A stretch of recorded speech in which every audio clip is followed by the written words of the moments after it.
아멘. 예, 은혜로운 찬양 감사합니다. 주님의 마지막 피 한 방울 날 위에 흘리셨습니다. 이 말씀이 우리 가운데 임하기를 원합니다. 사람은 숨쉬고 또 맥박과 심장이 뛰고 피가 살아서 움직인다고 해서 다 살아있는 건 아닙니다.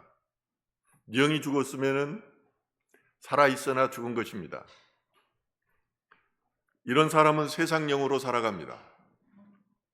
그러나 하나님을 믿고 하나님의 영이 사람 안에 있으면 뭔가가 다릅니다. 돈을 많고 명예를 가져서가 아닙니다.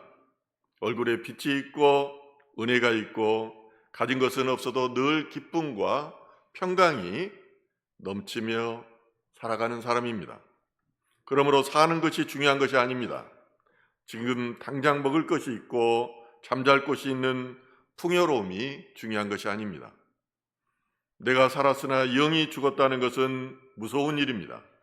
하나님의 영인 생명이 있어야 천국을 가는데 생명이 없으니 소망이 없는 삶을 살아가고 있는 것입니다. 때는 기원전 600년경에 유대인은 바벨론의 침략으로 멸망하였습니다. 남왕국 유대의 패망은 북왕국 이스라엘의 패망보다도 더 비참한 것이었습니다.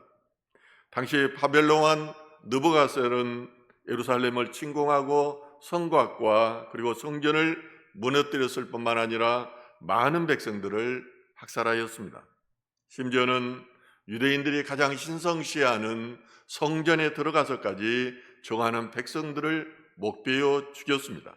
그리고 이 느부갓네살 왕은 성전의 많은 금은 보화를 가지고 바벨론으로 가져갔던 것입니다.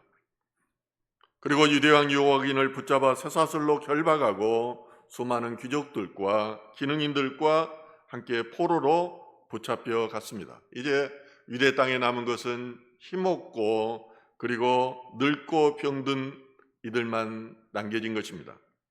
사독교회의 제사장 아들이었던 에스겔은 이때 바로 포로로 잡혀가서 그발 강가에 거주하며 여기서 여호와의 소명을 받았던 것입니다. 그러면은 오늘 본문 말씀에는 우리에게 무슨 말씀을 전하고 있을까요? 첫 번째, 죽은 자들은 예수 그리스도를 믿어야지 그 믿음으로 살아난다는 점입니다. 제사장의 아들로 하나님을 섬기며 살았던 에스겔에게 드는 생각이 무엇이었겠습니까? 예루살렘에 성전은 있는 한 유대는 결코 망하지 않는다는 굳은 믿음을 갖고 살았던 이들이 실제는 이스라엘이 멸망하였던 것입니다. 또한 꿈 많은 나이에 자신은 이방 나라의 노예로 끌려와서 아무런 소망이 없는 목숨을 부지하는 연명하는 삶을 살아가고 있었던 것입니다. 이런 상황 가운데에서 에스겔은 그발 강가에 나와서 기도하며 하나님의 뜻은 어디에 있느냐고 묻고 또 물었을 것입니다. 그렇게 흔들리며 절망하는 에스겔에게 드디어 하나님께서 찾아와서 말씀하십니다. 그리고 그를 손을 잡고 이끌어서 엄청난 비전을 보여주는 것이 오늘 본문 말씀인 것입니다. 오늘 본문 1절은 이렇게 말합니다. 여호와께서 권능으로 내게 임재하시고 그의 영으로 나를 데리고 가서 골짜기 가운데 두셨는데 거기 뼈가 가득하더라. 자, 이제 하나님의 영으로 아주 말라버린 뼈가 심이 많은 골짜기로 에스겔은 데려가게 된 것입니다. 에스겔은 환상 중에 하나님의 인도하심을 받아서 골짜기의 마른 뼈들을 보았습니다. 에스겔의 환상 중에 본 수많은 사람의 뼈는 오랫동안 골짜기에 놓여 있었기 때문에 햇빛에 말라 있었습니다. 이 마른 뼈들은 바벨론에서 포로 생활을 하고 있는 에스겔 자신과 그리고 이스라엘의 백성들을 상징하고 있었습니다.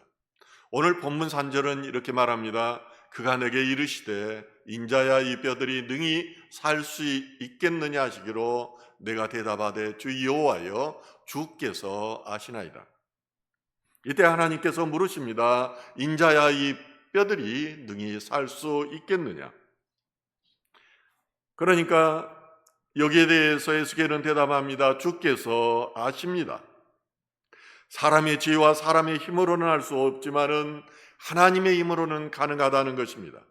나는 알 수 없지만은 천지 만물을 지으시고 다스리시는 우리 하나님께서 실행하시면은 가능하다는 것입니다.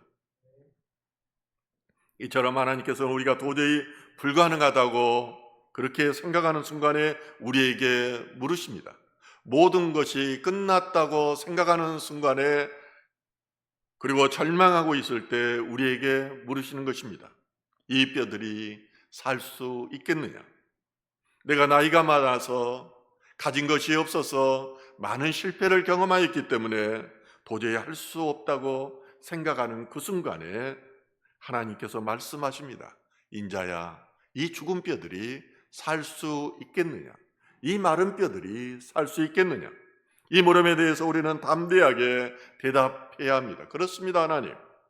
주님께서 하시면은 예수 그리스도의 믿음으로 이 뼈들이 살 수 있습니다.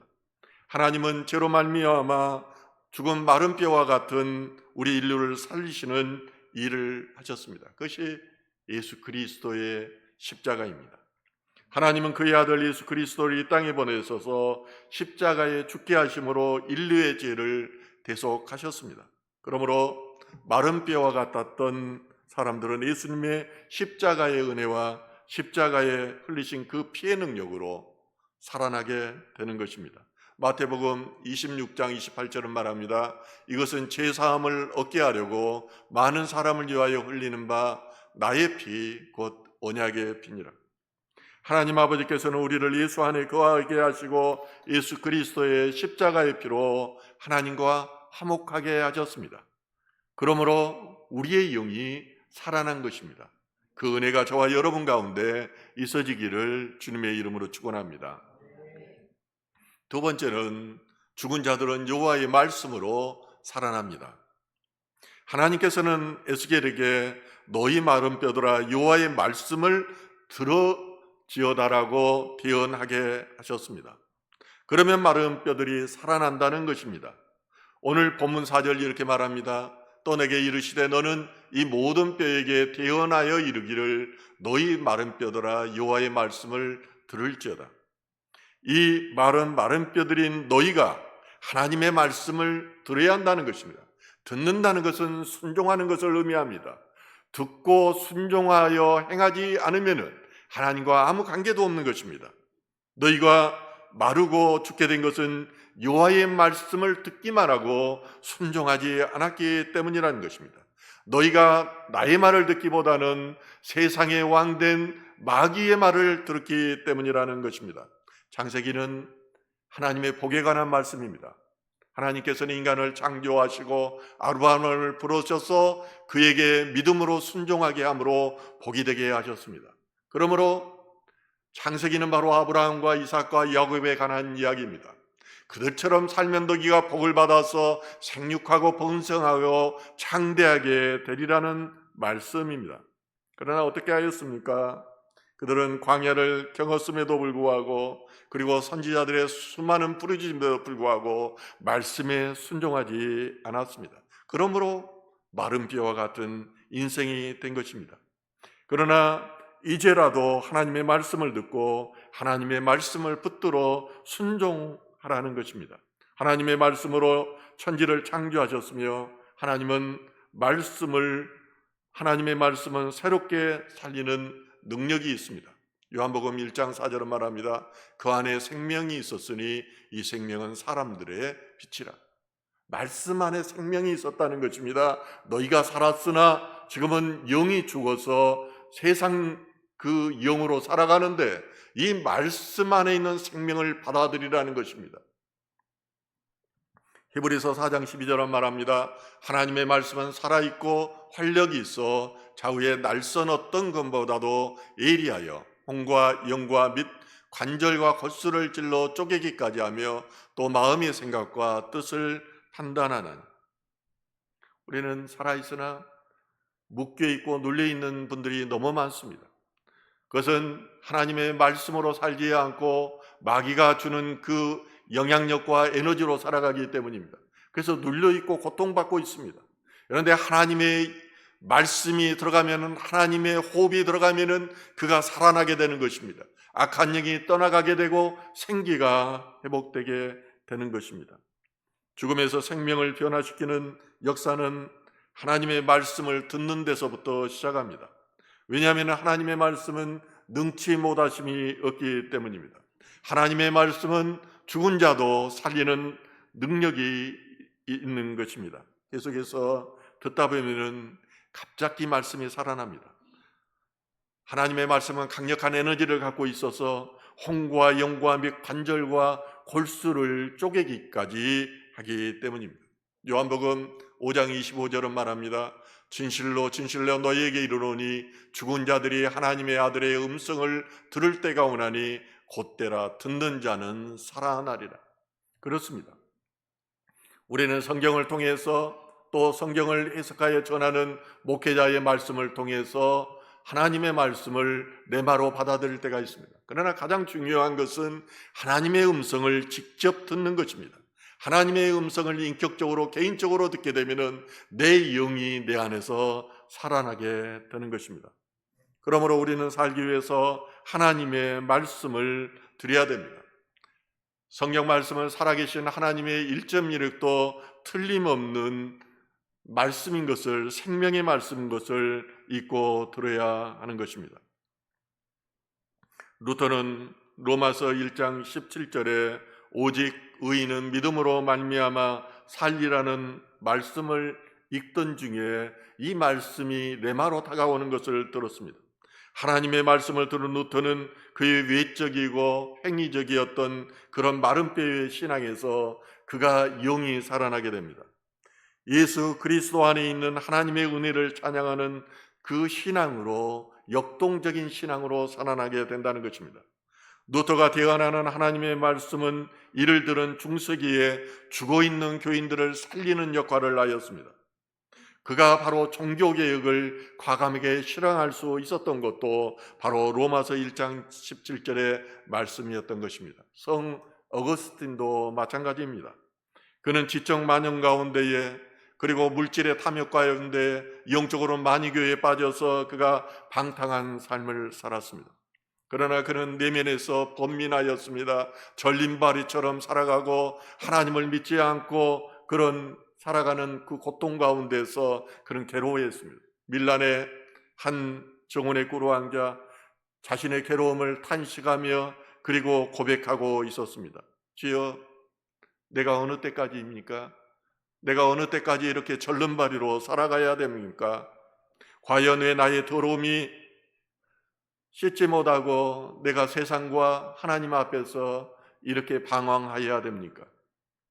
이때 가까운 곳에서 놀고 있던 어린 아이들이 부르는 노래소리가 들려왔습니다. 그 노래의 가사는 이런 거였습니다. 책을 들고 읽어라, 책을 들고 읽어라, 책을 들고 읽어라는 것이었습니다. 이 소리가 마치 하나님의 음성처럼 들렸습니다. 그는 곧바로 방 안으로 들어가서 성경책을 가져와서 딱 피는데 바로 로마서 13장 13절에서 14절 말씀이었습니다. 같이 한번 읽을까요?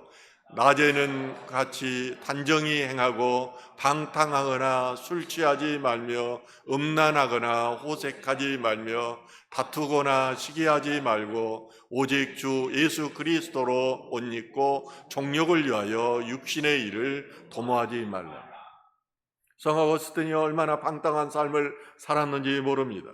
그런데 이 말씀이 자신에게 레마로 다가온 것입니다. 이 말씀을 듣고 어거스틴은 변화되었습니다. 이처럼 하나님으로부터 받는 말씀은 사람을 변화시키는 힘이 있는 것입니다. 이 말씀이, 레마의 말씀이 바로 죽었던 나의 영을 살리는 것입니다. 세 번째 메시지입니다. 죽은 자들은 성령 충만함으로 살아나게 됩니다.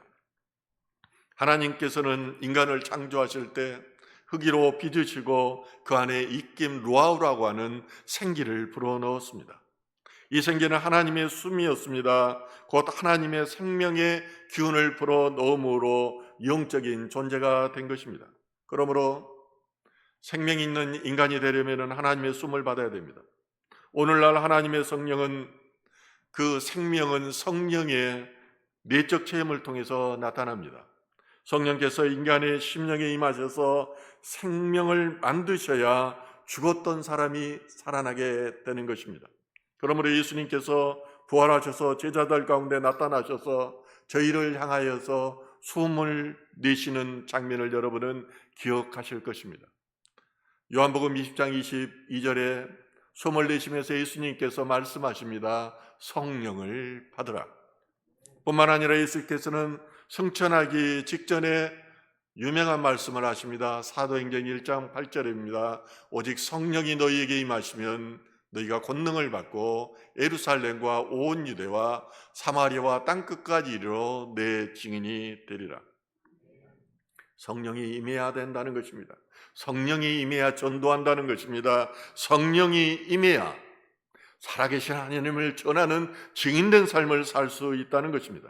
성령을 받아야 내 안에 하나님의 권능이 나타나고 내가 그렇게 원하고 원했던 일을 성령이 임해야 성취된다는 것입니다. 그러므로 사도 바울은 말합니다. 누구든지 그리스도의 영이 없으면 그리스도의 사람이 아니다.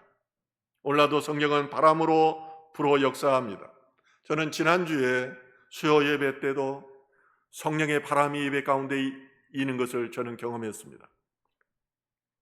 똑같이 우리가 예배를 드리는데 어떤 사람은 성령의 바람을 경험하고 어떤 사람은 성령의 바람을 경험하지 못합니다. 이것은 우리가 얼마나 성령의 임재를 강구하고 또한 사모하느냐에 따라 다릅니다. 우리는 성령을 사모해야 됩니다. 성령님 오시옵소서. 성령님 내가 사랑합니다. 내 안에 오시옵소서. 이렇게 기도해야 됩니다. 마귀의 역사는 우리 인격적이지가 못해서 우리의 의사와 관계없이 사람 안으로 들어와서 그를 휘감고 그를 망하게 합니다. 그런데 성령은 인격적인 하나님입니다. 우리가 원해야 구해야 오시는 것입니다. 성령이 바람이 불면 제일 먼저 일어나는 현상이 눈물이 나는 것입니다. 죄 가운데 살았던 것, 회개의 눈물이 내 의지와 관계없이 흘리게 됩니다. 그러고 나서 처음 먼저 나타나는 형상이 방언이 내 의지와 관계없이 터집니다. 통성으로 기도하는데 내가 알 수 없는 언어의 신비의 언어의 방언이 나오게 되는 것입니다. 이때가 하나님의 때입니다.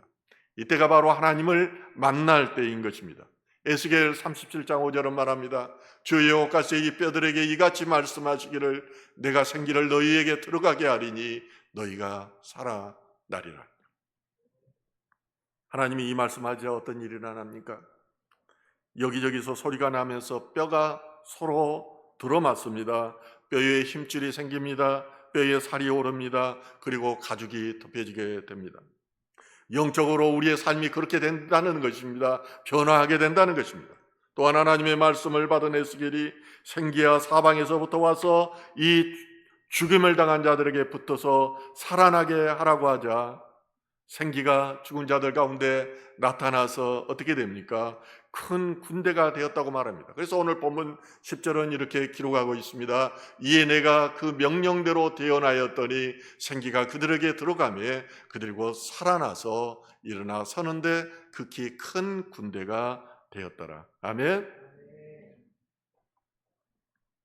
하나님께서는 에스겔을 통해서 이스라엘에게 주어진 너희가 살아나리라는 예언은 오늘날 우리에게도 그렇게 적용되고 있습니다. 그래서 우리에게 놀라운 위로와 격려와 희망에 주는 말씀인 것입니다.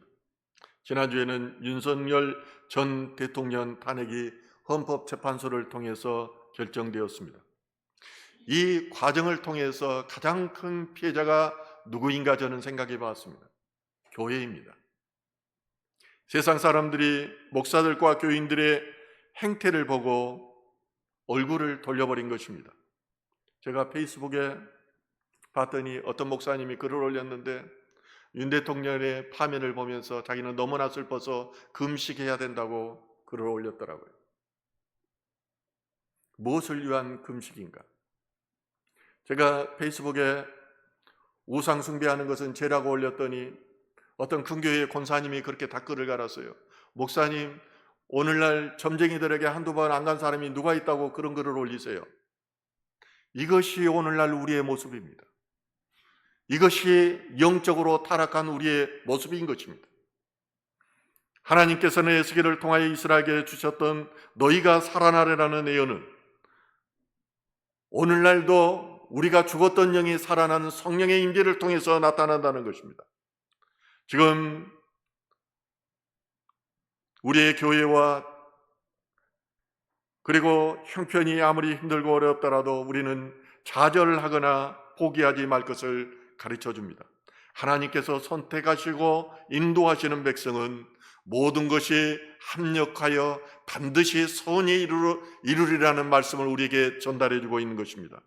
비록 우리가 하나님 앞에 신실하지 못해서 지금은 마른 뼈와 같이 그런 존재일지라도 우리를 다시 살리시고 일으켜 세우신다는 것을 말씀해 주고 있습니다. 성령으로 기름 부어주시고 성령으로 충만케 하시사 우리를 다시 세워서 하나님의 나라와 그 의를 위해서 사용하신다는 것입니다. 그러므로 우리는 앞이 보이지 않고 희망이 없는 것처럼 보일지라도 이제 포로가 되어서 10년이 되어서 더 이상 꿈이 없는 것처럼 보일지라도 우리는 하나님의 오늘 말씀 너희는 너희가 살아나리라는 이 말씀을 굳게 믿고 붙들어야 됩니다. 마른 뼈가 살아나 극히 큰 군대를 이루는 것처럼 내가 하는 일들이 기쁘고 성공하여 하나님께 영광을 올리리라는 확신을 가져야 됩니다. 그래서 다시 한번 이 나라가 복음의 국가로 부흥하고 우리의 삶을 통하여 하나님의 아름다운 꿈을 이루게 되기를 주님의 이름으로 축원합니다.